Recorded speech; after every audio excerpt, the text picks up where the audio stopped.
Will, Nolan, Michael, Jimmy, Haven, please. Any community members, please come up and stand in solidarity. It doesn't mean that you're signing off on anything I have to say, but I would like this to be a community-led event. So please come and stand if you wish to stand up here. Anybody else would like to come up and stand in solidarity? Sure. All right, I'm going to get started. Are you ready? Stay ready. You ready? Stay ready. Stay ready. Good afternoon and welcome. My name is Sam Sachs. I am the founder of the No Hate Zone, a nonprofit in Portland, Oregon, focused on ending hate and racism in our community through education, community engagement, and advocacy. Today we stand on the land of Native American people, and I want to acknowledge that. The Portland metro area rests on traditional village sites of the Multnomah, Wasco, Cowlitz, Cathlamet, Clackamas, bands of Chinook, Tualatin, Kalapuya, Malala, and many other tribes who made their homes along the Columbia River. We respectfully acknowledge and honor all indigenous communities, past, present, future, and are grateful for their ongoing and vibrant presence. We stand here today in solidarity at Dawson Park. Dawson Park has been an unofficial town square for the surrounding African American community. The park has been the epicenter of many political and social movements. Robert F. Kennedy spoke here. It was actually the last public speech he gave 1 week before he was assassinated in 1968. Civil rights marches began here. Martin Luther King spoke at Vancouver First Avenue Baptist Church, which is 1 block north of here, and also the doorway to heaven, according to Pastor Hennessy, if that's right, correct? The only way to heaven is through Vancouver First Avenue Baptist Church, so just note that real quick. He's trying to get membership. He's building his membership. You're right up 1 block, right up there. Dawson Park's gazebo above us is an important albino icon that has survived for over 120 years. A lot of people who moved to Portland don't know the significance of this park and the things that are in it, so I want to point that out. Originally, this gazebo above us, right here, sat atop the hill block, the center of Albina's commercial district, until the Emmanuel Hospital demolished the whole block for proposed expansion in 1971. This park, this space, has been the center of Black Portlanders for generations. A place for Black families to gather, recreate, socialize, and come together. Unfortunately, more recently, in just the past 15 months, it has also been a place of great sorrow, loss, and pain when it comes to the gun violence impacting Black Portlanders. Kelly Marie Smith, Titus McNack, and Mark Johnson have all been murdered by gun violence in and around Dawson Park. I want to acknowledge there's a memorial over here for Mr. Johnson, who was killed recently. We are here today to remember them and every other Portlander killed by gun violence. When deciding a date and time for this press conference, I randomly selected March 9th at 2 p.m. I realized this time is a challenge for people to attend, but I did not know until I did some research that today is also the 1-year anniversary to the date and almost time. At 2:25 on March 9th, a year ago today, Titus McNack was shot and killed in this park over to the left. For me, that's divine intervention. God is present everywhere in our lives. And I'm glad that we have chosen today to be here to remember not only Titus, but everyone who's been killed by gun violence, but specifically Black men in and around this park in this area. I want to take a moment to honor them and have a moment of silence, but I don't want you to bow your heads or close your eyes. I want you to look around this park, take it in, understand what it means to the Black community, what it means to people, and just take a moment of silence to think about and understand why we're here today.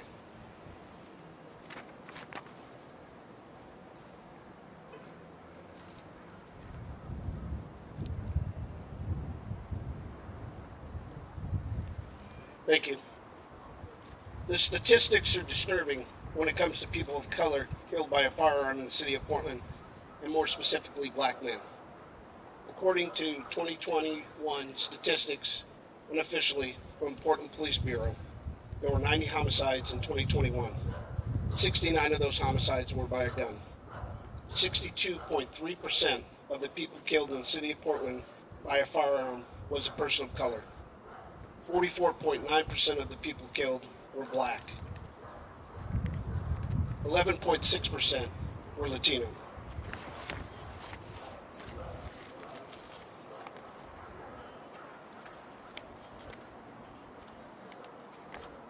Forgive me.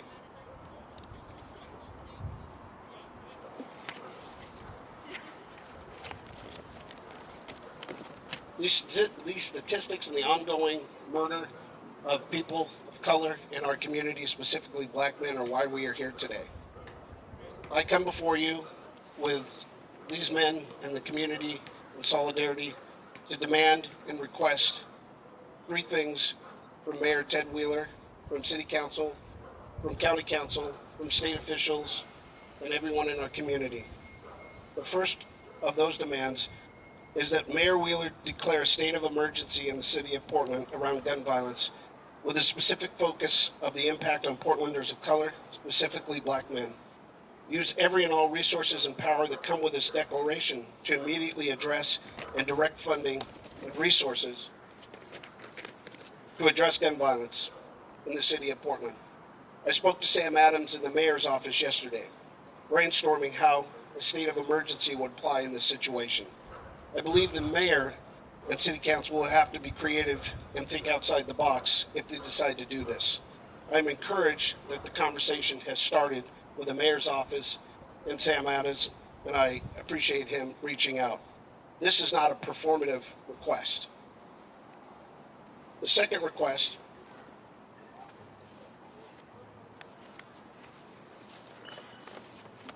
is within the next 2 weeks, the mayor, the city council, Multnomah County, the state, convene, create a task force committee to address gun violence in the city of Portland.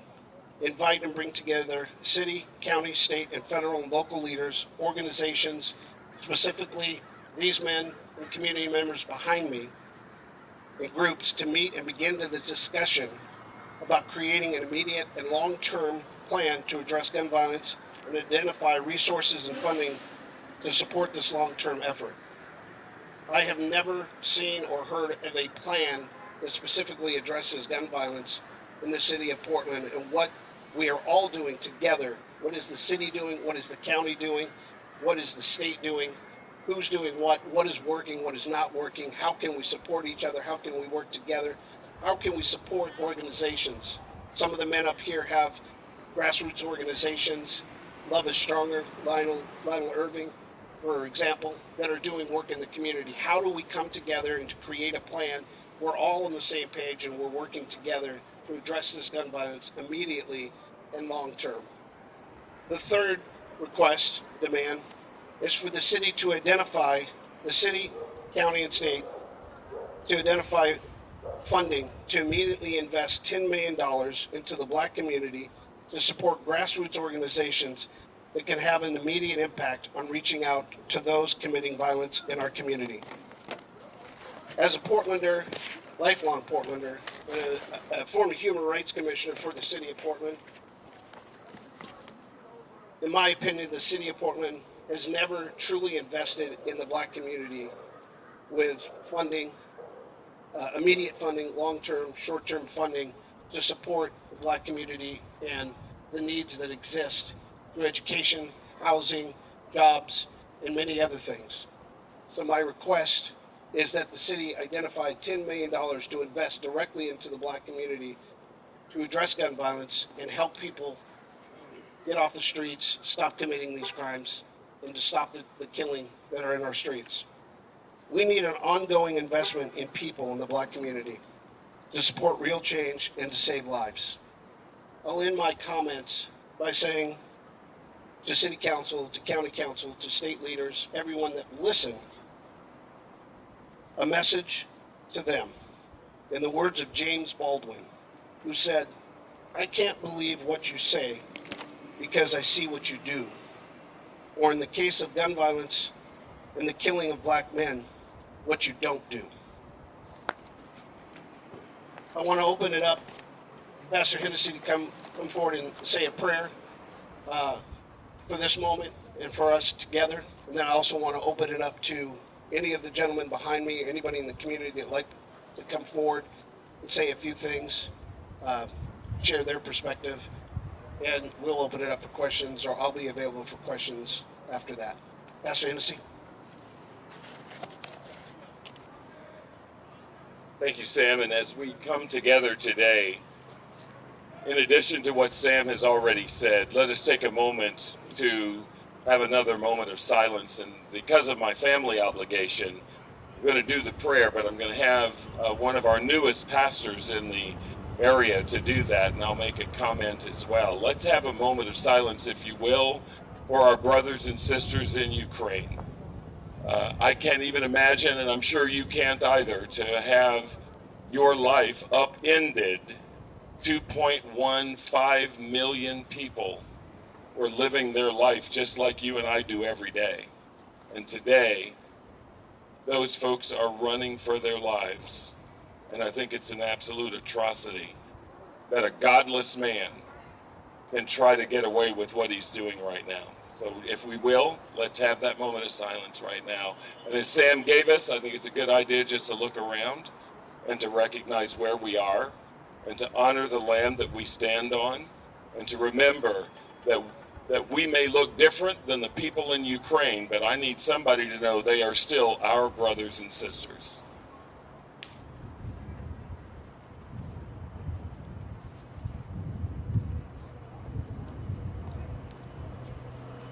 So I agree with what Sam has shared here today. I just want to agree with an amendment. $10 million is a beginning, not an end. And it is not enough to end the suffering, the pain, and the need for an investment that gives hope to a group of people that this country has not treated well at all. That it's important that people understand that black people care about this country and have built this country, have helped this country be the successful country that it is. It's important that we remember that just because black people prosper, it doesn't mean white people get poor. It means that we all, and all of us, get richer, not just in terms of wealth, but richer in terms of understanding, richer in terms of brotherhood and sisterhood, richer when our children don't have the achievement gap that we see in our cities, or that people cannot be employed. There has never been a concern in our community about taking from anybody as much as it is a chance to be able to live life the way others do. So my hope is, and I want to say from this place, I want to thank the mayor and city council for the investments they have made. I want to thank the governor and the legislature for the investments they have made. But I also want to make sure that everybody understands that this must be a sustainable investment that goes on for time until we know that there is parity and that there are opportunities for people that look like many of us standing up here. Today is a beginning, a new beginning, and I pray that we will come together and work together on these very initiatives that have been spoken here, and some that people will share as they come to say what they wish to say. And I'm proud of groups like those that Lionel Irving leads. I'm grateful and working hard to make sure that he gets more so that he can scale his business to continue to serve people like he has already. It's not just Lionel, there are several others that are doing great work, and I pray that you will be willing to share and to see them and encourage them to keep on doing the great work that they're doing. I want to pause for a moment and ask you by a round of applause to welcome our newest pastor in the Portland community, who's only been here 2 weeks. And so I'm asking him if he will take my place to give the prayer and the blessing over this time together. His name is Pastor Cecil Williams. He is the new pastor of Bethel AME Church. Let's give God a big hand of praise.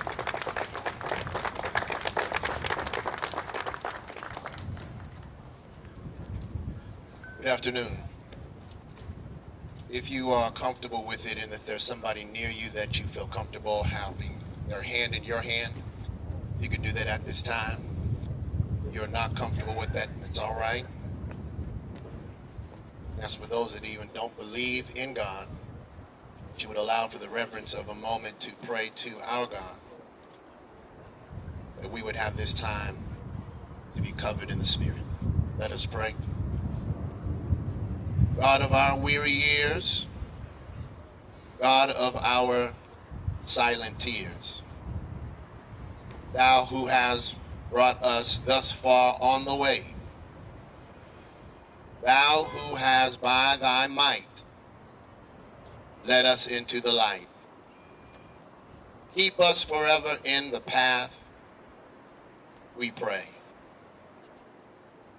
Our God and our Savior, we thank You for this day. While it is, God, we thank You for life today. There is a mother someplace who is grieving over the loss of their child, lost due to gun violence. While we thank You on today, God, for giving us a new day, there's somebody in a jail cell right now who is doing time for a crime committed with gun violence. We pray now, God, for those who are grieving, both for those who have had somebody die, and those who committed the murder. Lives have been forever changed, and we ask for Your covering and Your blessing. That You would change lives and hearts, that You would mend broken places in our spirit. God, whether it be Portland or whether it be New York, it seems like this country is tearing apart. We pray now, God, for Your Spirit, that it would be in every heart and every mind to not only bring peace, but also to bring restoration. Cause for our schools to no longer be unsafe places. Cause for our government to feel the pain that we feel. Cause, God, for families that have been grieving and looking for answers. Allow for them now to get their answers from You, knowing that You are the author and finisher of our faith. And now, God, we trust You to not only carry us through this day, we trust You to bring us to a brand new day. A day when we will study war no more. A day when our lives will no longer be marred by the violence coming from guns. Change hearts and minds, and let it begin today. Let it begin with us. Let it begin through Your Spirit. This we ask in the name of You, God. All hearts and minds that agree with this prayer said amen, amen, amen, amen, and amen. Amen.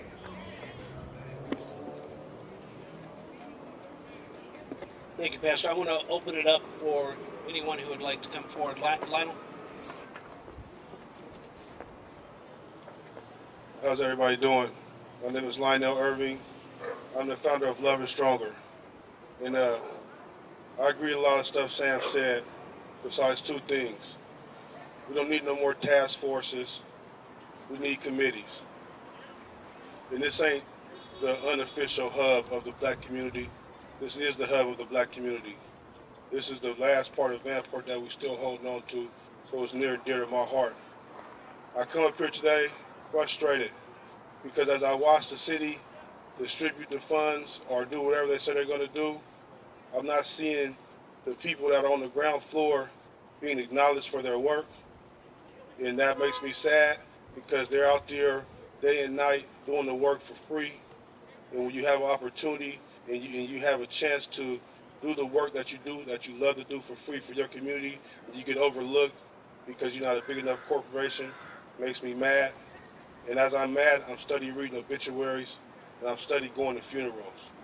So I challenge the city to reach out to these brothers. There's a lot of great brothers back here behind me that are doing the work for free, that could use the funds to help save some of these kids and make Portland safer for everybody. So that's my ask, that you really touch the people that are doing the work and stop playing it safe and stop playing political games, trying to deal with these big corporations, which they're doing good work too. But come get the people who directly are affected by the kids and who have direct contact with these kids, as well as the men in the community. So I thank Sam for putting this together, and he's a great ally. But us as a community, we have to stand up and say that we had enough. So I'm frustrated with my neighbor because he's not reaching out and speaking to the kids on the streets. He's just right past shaking his head. I'm frustrated with my homeboy because he's not speaking life into my little homie. And so I'm gonna give y'all just a piece of my mind. I'm frustrated by the inaction from not just the city, but from as the community as a whole.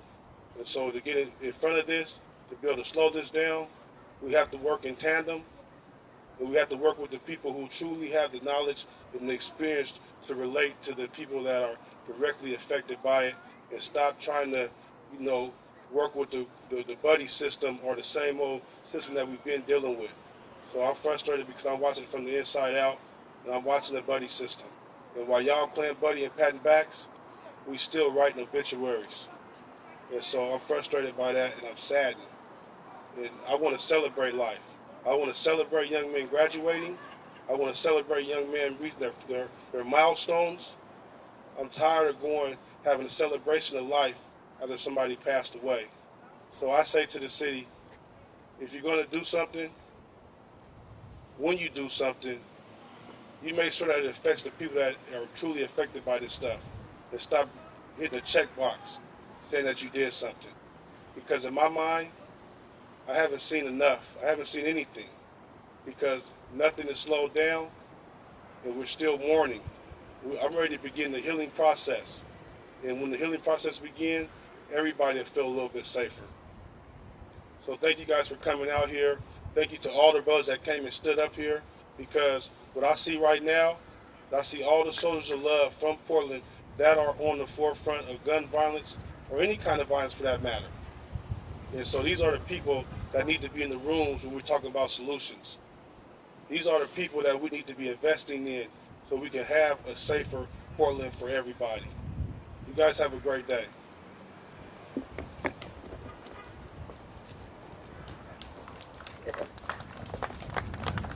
My name is Herman Green. I was just telling them that my stuff is probably not going to be as political and as nice as some of the other stuff that I heard. I love each and every one of y'all that are up here. But I'm going to use this space, I'm going to use this moment, I'm going to use this time to try to see if we can call people on the carpet and if we can actually get some change done. So I'm about to give all the news media them 15-second sound bites that y'all been looking for the whole time since y'all got here. I'm sick of us playing the games that we're playing. We get up here and we say this stuff matters, we say that we care about stuff, and we turn around and we go back and we do the same stuff that we've been doing. The idea that we're going to arrest our way out of gun violence is not a new idea. We started this idea way back in the early 80s and 90s when we started doing these RICO cases and started locking people up, and we thought that that was going to change the system, and it did not. It didn't change the system. And so we're going back to our old tools. I appreciate Pastor Hennessy getting up here and acknowledging all of our brothers and sisters and the different ones over there in Ukraine and how they're running for their lives. But it saddens me a little bit because I got brothers and sisters here in Portland that are running for their lives, and we're not sending millions of dollars over here to try to get our lives saved. So as much as we want to look at the news and say, oh my God, I can't believe that the people in Ukraine are having to go through this, I'm thinking, oh my God, I can't believe that Johnny on the block is having to go through this, and that the people in this part can't feel safe because we don't want to act like we care, but when the lights go out and when it's no longer popular, we go back to doing the same thing that we've been doing and saying we're going to arrest all them black folks, we're going to put them in jail, and then that's going to solve our violence problem. That's not it. That's not it. So what we got to do is get honest with ourselves. We either care about gun violence or we don't. What we got to do is get real honest with ourselves and say, we want to see change for black America or we don't. Do we realize that black people are the only people that have to say black and something else? Native Americans don't have to say Native American and this. Asian America doesn't have to say Asian American and this. Latino America doesn't have to say Latino American and this. But anytime black America wants to do something to better itself, we have to say that we're doing stuff for the black and brown community. Not that we're not, but why should we have to? Why should we have to? What I'm trying to get us to do is get us to recognize where we're at and ask ourselves, do we really care, or do we just like to talk about it and say that we care? And if that's the case, then do that. Don't stop lying to me saying that I care about you and I want you to be better and I want to see you this and I want to see you that. We care more about the garbage in Portland than we do about gun violence in Portland. You ask me, why do I say that? You ask me, how do I know? Check the budget line items on our city council budget and see how much do we pay for the homeless garbage. How much money are we spending on garbage to try to keep our streets clean? And then what streets are being cleaned? Come on, man.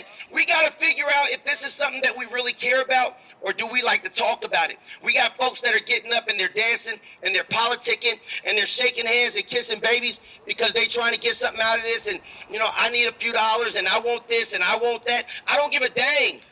I don't care. This ain't about that. This ain't about whether or not you give me some money. This ain't about whether you give Lionel some money. This is about you caring enough about black lives that you're willing to put your money where your mouth is and invest in the people that know how to do the work instead of just talking about it. But we want to wait. I can't work with them because they got an F, meaning they got a felony. I can't work with them because they got an F. But the problem is, if you want to stop gun violence, you have to go where gun violence is happening. If you want to stop shootings, then you have to talk to shooters. And guess who shooters aren't going to talk to? Yo dumb butt. They're not finna talk to you. They're not finna entertain your conversation because you don't know what it's like to walk a mile in their shoes. You don't know what it's like to walk a day in their shoes. You don't know what it's like to struggle and to scratch and to crawl and to feel like nobody else cares, and that the only way that you're going to get up is that you take from somebody else. And so you don't understand. But somebody who has lived that life and has come out of that life, somebody who used to be there and is now is not, they can tell them what they need to do and they'll listen. What we need to do is pay them.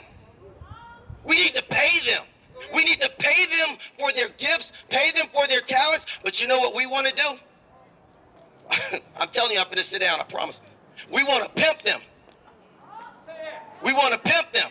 And you say, what are you talking about, preacher? Because you guys are preacher. You can't get up there and say, you want to pimp them. Do you understand what pimping is? Pimping is simply, I sell you a dream, make you believe it, then you go out and do the work and bring the resources, the money back to me. So we're pimping. We're pimping people out there by saying, I believe in what you're doing. If you go out there and do it, we're going to be better. But I get better and you don't. But I keep sending you back out there because I know I need you to get the work done. See, a pimp ain't no good if he ain't got somebody working for him. And so we're pimping the people by sending them out there and saying, if you go do this, you go make your city better. Don't your city deserve better? Don't you want to see your people be better? Don't you want to see them live? Don't you want to see them get up? And we as black people say, absolutely I do. Yes, I want to see my people live. And I'm tired of seeing their lives being lost. So we get out there and we do the work for free. And the government gave you money to do it. So, I'm finna sit down. But as a black preacher, I technically got 5 closes and I've only used 3. I told y'all I'm gonna give y'all sound bites. But I hope that y'all are actually paying attention. Because as comical as this might be to some of y'all, this ain't funny to me. This ain't funny because see, in this part, We're talking about the lives and the memorials that are here. There's a community that comes to this park every single day, and we don't even see them. See, we don't see the brothers and sisters over there who come to this park every single day, who have to live with this trauma every single day. They told y'all to take a moment of silence and to look around, but none of y'all looked over there behind y'all. Nobody looked over there. Nobody noticed the people in this park that y'all disregard, that y'all say don't matter, walking around this park trying to clean this park up so that when you came here, they didn't want it to look bad. They wanted it to be a representation of who they know they are on the inside, even though they may be struggling with some stuff on the outside. So they were trying to clean up this park so that it would look better for y'all, and you walked right by them like they didn't exist. How many of y'all say hello to them? How many of y'all talk to them? Said, thank you, I see what you're doing. Keep up the good work. We go get this right. But they've had to live with this trauma day in and day out. They have never left this park. Y'all trying to change this park, trying to kick them out this park like somehow that's going to end gun violence. I'm dumbfounded because all of y'all got college degrees and you've been to school all this time and you've studied criminology and you've studied urban war, and yet you can't even, you don't realize that the best assets, your greatest asset are the people that are already here. So, my challenge, if we're going to issue challenges, we're going to ask, I told y'all I'm not polished. Pray for me. If we go issue challenges, my challenge would be, don't say another word to me. Show me with your actions. Stop talking to me about what you're going to do and just do something. Stop talking about one day and start today. So just do the stuff that you want to talk to me about and let your actions speak for themselves, and then you'll never hear me again tell you that you a joke. Because right now I think that this is just a big political joke, and that we're playing and trying to leverage black and brown lives. Police are saying, I bet you if they keep killing one another, that they're going to have to come to me, and when they come back to me, then I'm going to make them eat everything that they... No. We need to figure it out, because more police, I'm not saying we don't need them. I'm saying they're not the answer. Gun violence is a multifaceted issue. It's going to take a whole bunch of programs working on several different levels, several different lanes at the exact same time in order to change it. If the pendulum swings too far to policing and you leave out the people on the ground doing the work, it doesn't work. If it moves too far to the people on the ground without a level of law enforcement, it doesn't work. It's going to take all of us working together, doing our part consistently, and not just when it's got a lot of attention on it, not just when people are like, oh, this is an issue, we need to do something. Black people have been saying that this is an issue for over 30 years. For 30 years, we've been saying that this is an issue, and nobody has heard us. You've arrested us, you've locked us up, you've thrown us away, you have not listened to us. I'm asking you to listen now. Stop talking about gun violence, and let's come up with a real solution, a real answer that includes all of us for gun violence. And I told y'all I'm not polished. That's my 5th close, and I'm done. You shiny, baby.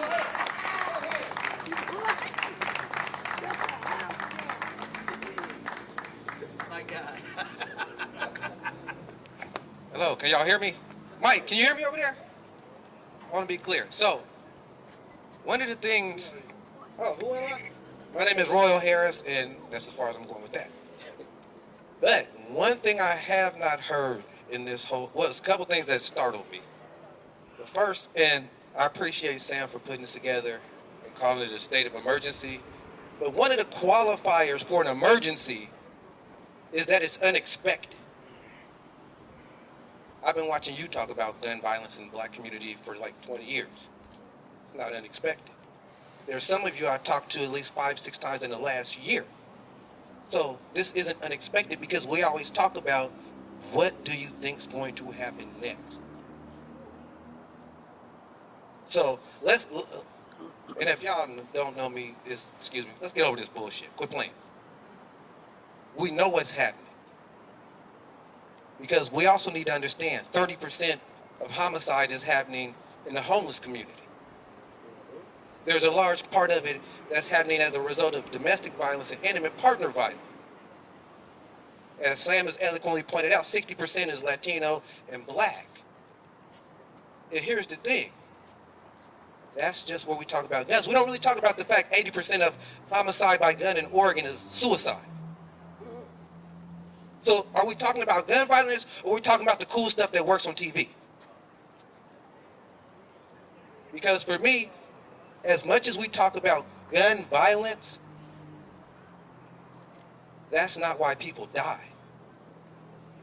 People die because somebody said, whatever the conflict we have is, big or small, I'm finna kill you. And that's gonna resolve it. I've heard us talk about economics. I've heard us talk about all this other stuff. I have yet to hear anybody hold anybody accountable for their own actions.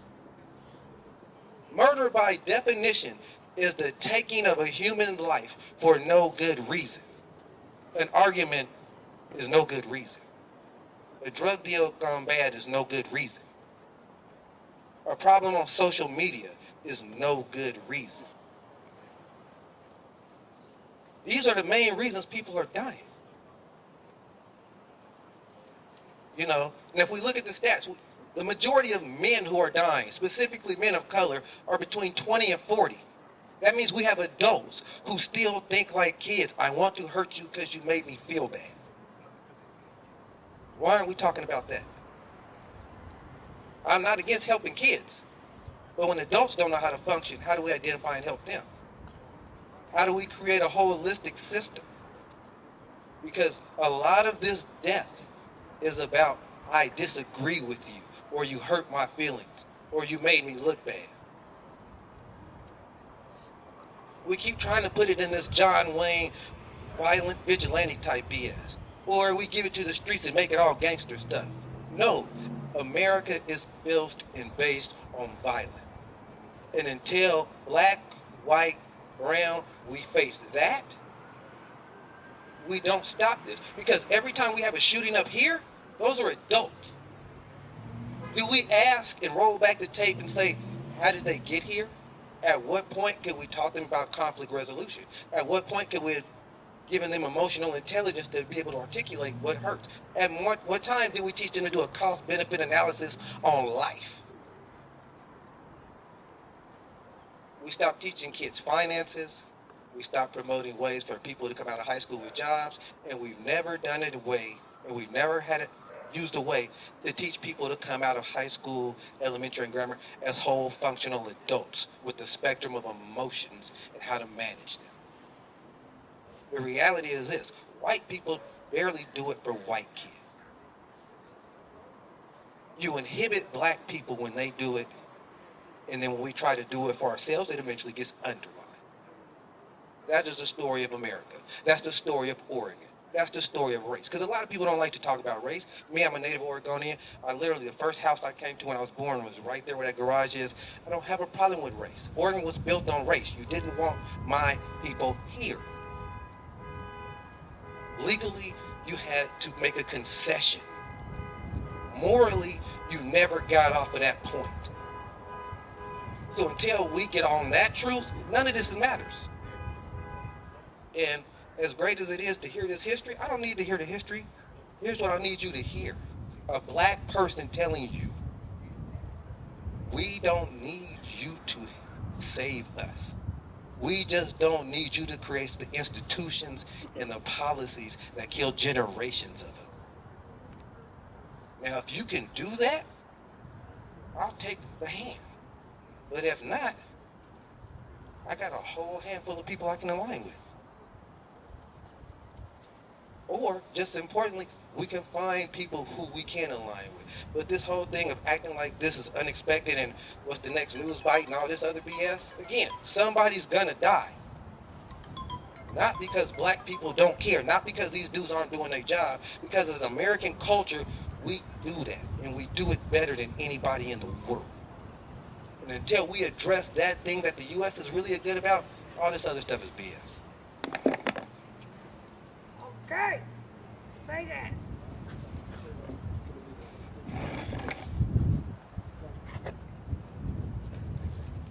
Good afternoon. My name is John Kanda, native in the city of Portland and its neighborhood. Have had some experience working with the city of Portland, in the city of Portland, and particularly in the mayor's office. We've been here before, as has been mentioned, and I love the expression and the feeling of these brothers because it's real. The problem with the city of Portland is that there is a culture that operates inside of the walls of the city of Portland. And if you're not inside those walls, your information sometimes is treated as if it doesn't exist. The problem with the city of Portland is they want to make the table small and exclusive. And the tactic that they've used is they come to the neighborhoods or send message to the neighborhoods and pick out a couple of people that seem to be favorable with them and speak their language and bring them down and sit them down and ask them, what should we do? The problem with that mentality is the table becomes smaller and smaller and more exclusive.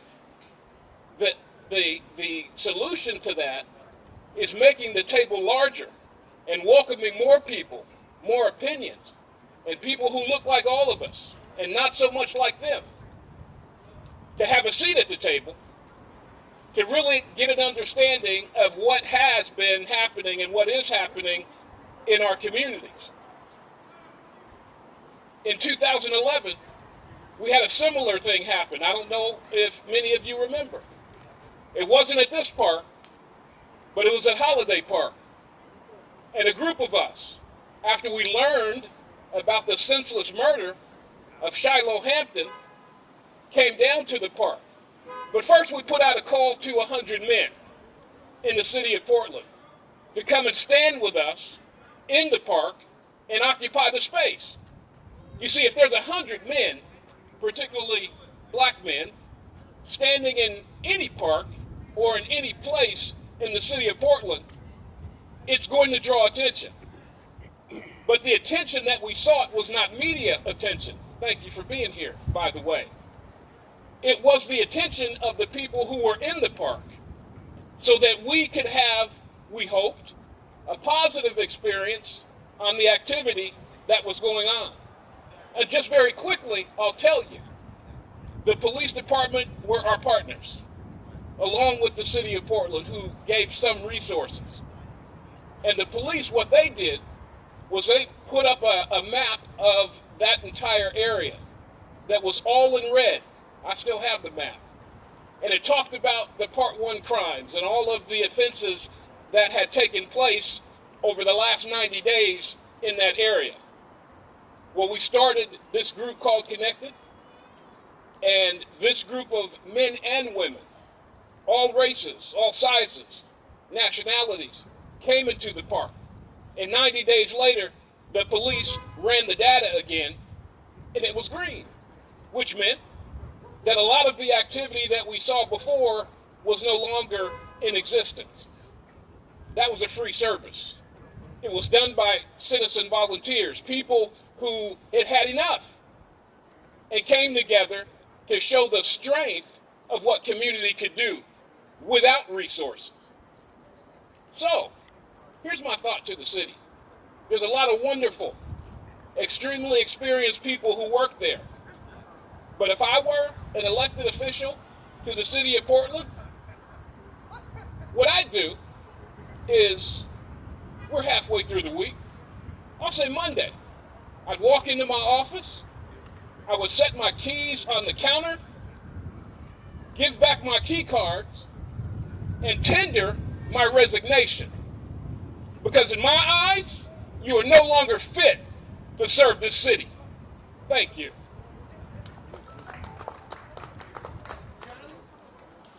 Woo.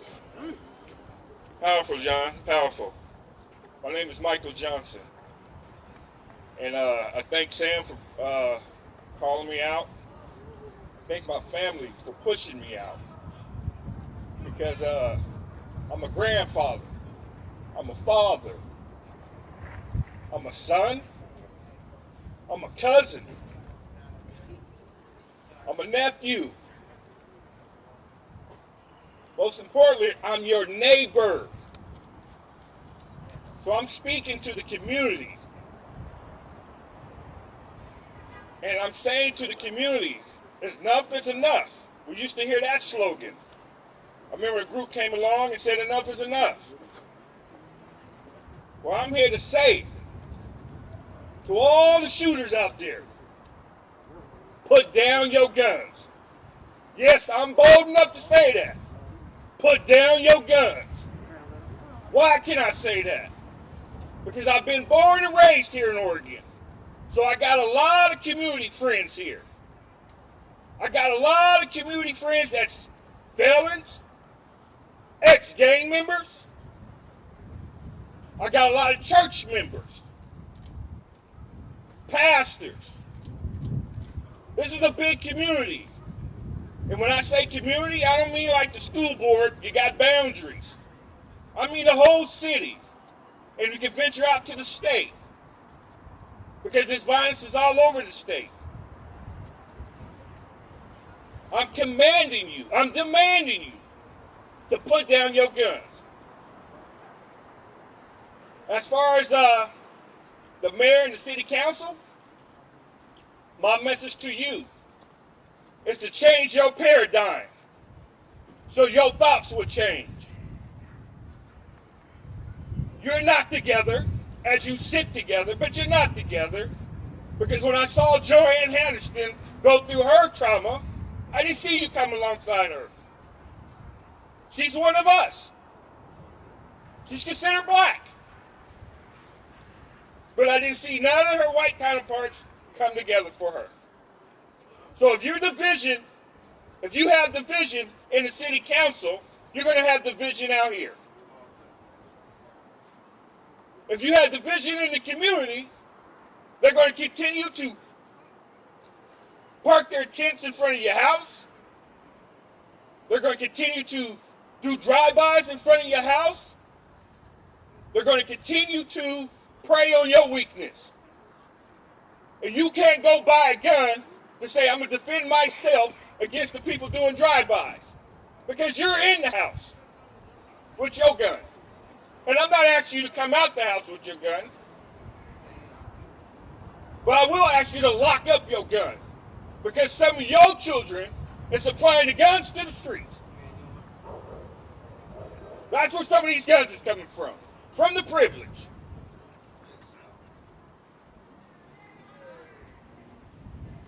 How do I know? I've been in these streets. When they talked about being pimped, I was out there doing the work for free. So I know. When I came to this park today, I walked across the street. They said, where you been? At home, watching this drama on TV, on my couch, saying, here we go again. 10 years it happened. The gang violence was going, and then they disbanded it, as if the gang violence stopped. I watched the money come out, and I said, where'd all the money go to? And then I hear a brother come up here and say, it's not on the front lines.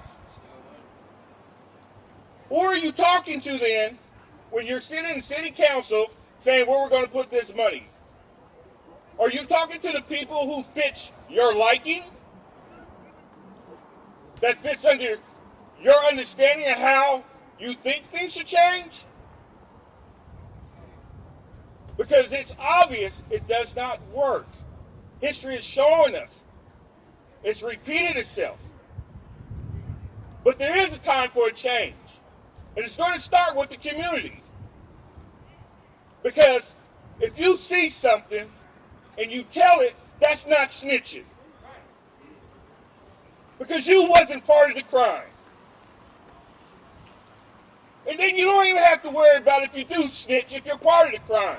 Tell it all. Because you say snitches get stitches. That's not true here in Oregon. Look in your county jail. You'll see them all clicking. Look in your prison. You'll see all the stitches hanging together.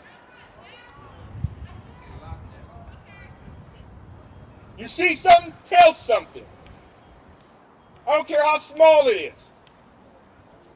Because people's children are dying on MLK, not just here in the park, out there on Foster, out there on Powell. It's okay to share information, because that's what you're doing as a community. You're sharing information to lift this community up.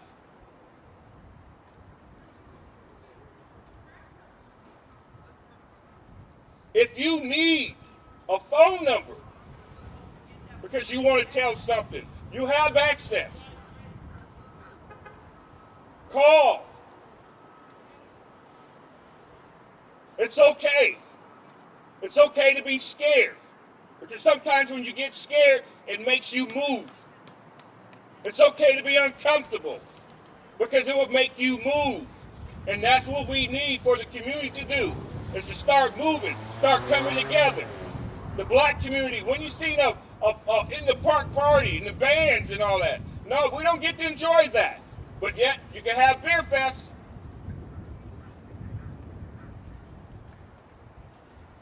So the things that my prior speakers have said is all true.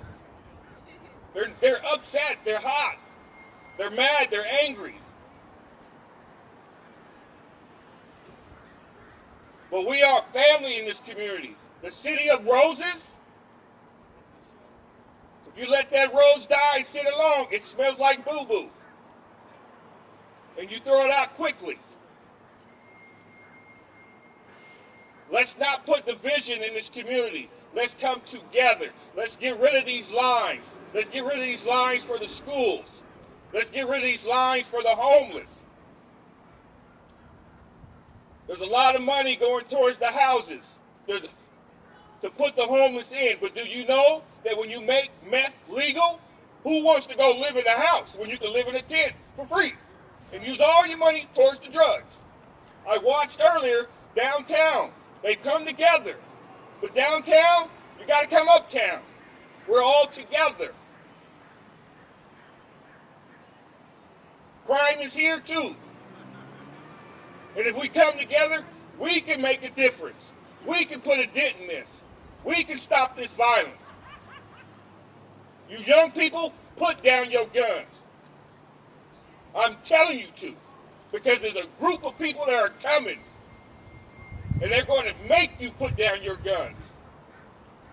If you are in social work and you know who these shooters are, you cannot hold them and say, hey, possibility. No, you got to be accountable too. Thank you.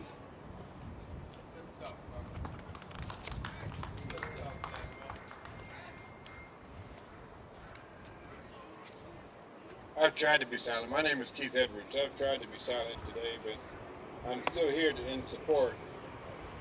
But what I want to say is that Martin Luther King said a long time ago, the character of a man is not where he stands during comfort and convenience, but where he stands during times of conflict and controversy.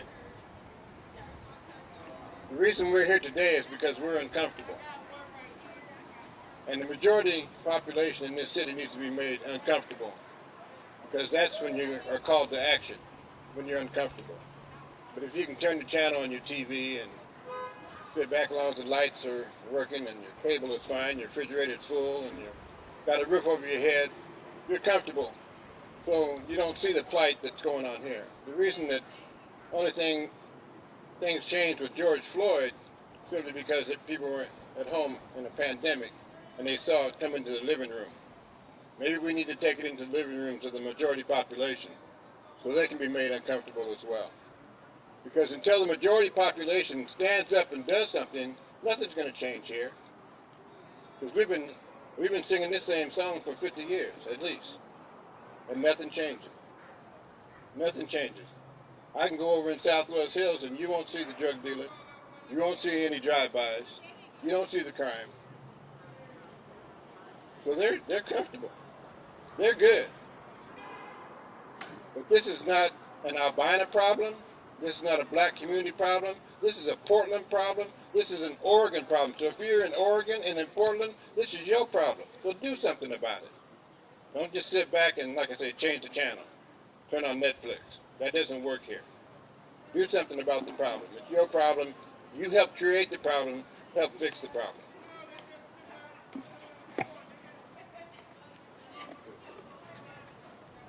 So Derek Peterson, native Oregonian, born in Portland, North Portland, and actually work for the Sheriff's Office, captain with the Multnomah County Sheriff's Office. And I am pleased to hear all the comments. And what struck me was the issue about an emergency. And I just want to just hit on that real quick. And as a person from the Sheriff's Office, we have all kinds of protocols and policies to deal with emergencies. And as the government, from the state all the way down to the local level, where's the emergency plan at? What policies have you come to the community and come up with the solutions to deal with the issue of gun violence? That's a problem. And so I'm asking the leaders in this city, the leaders in this county to come together. And if you look to your left and right, everybody needs to be involved. It's not just black, it's not just white. It's everyone needs to get off the bench and get in the game and figure out how we can go forward in peace. Thank you, Derek. Is there anybody else who wants to say anything? I want to thank everybody for coming out today. Taking your time. I know it's a little cold out here. I want a special thank you to Laura Klingman for providing the technical assistance. I hope this is not a one-off. Like I've said in the past, and I talked to John, by calling this, I'm not trying to recreate the wheel.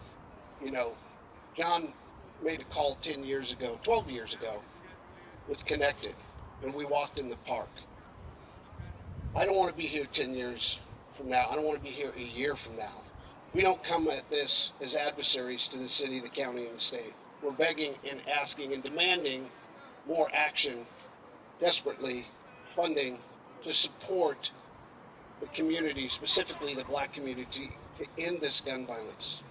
We've made our demands public, requesting a state of emergency, the convening of a committee and a task force with everyone involved, the community, government, to start to put the plan together how we're going to end gun violence, and a $10 million investment in the black community specifically to address gun violence and help make our communities safer. I want to thank everyone for coming out. If you have questions for myself or anybody else, please feel free. That will conclude the press conference. Thank you so much for taking your time.